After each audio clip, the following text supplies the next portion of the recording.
अब उत्तर प्रदेश में कर्फ्यू नहीं लगता, नो कर्फ्यू नो दंगा, और यूपी में है सब चंगा।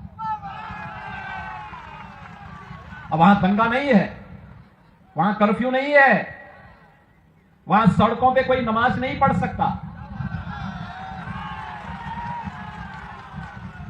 वहां पर अब किसी भी धर्मस्थल से चिल्लाने की आवाज नहीं आती है।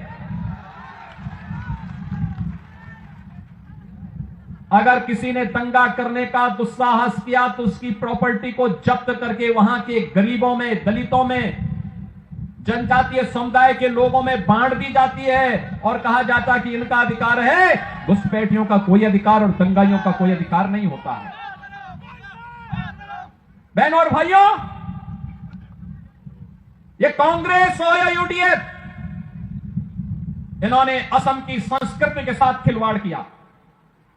घुसपैठियों को यहां घुसा करके यहां की डेमोग्राफी को चेंज करने का प्रयास किया, आपके हक पर डकैती डालने का काम किया, असम के लोगों के राशन पर, उनके मकान पर, उनकी जमीन पर जबरन कब्जा करने का प्रयास किया।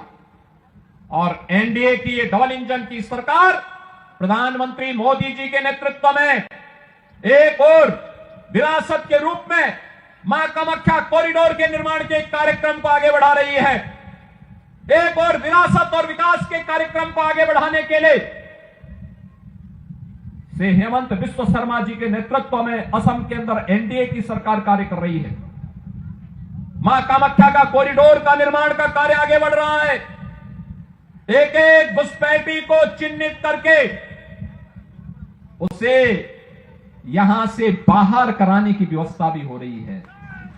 और दूसरी ओर डेवलपमेंट के बड़े बड़े कार्य आज असम के अंदर भी देखने को मिल रहे हैं। असम के अंदर ये एनडीए का संकल्प है कि असम की धरती को लव जिहाद और लैंड जिहाद की धरती नहीं बनने देंगे। असम की धरती में घुसपैठ नहीं होने देंगे।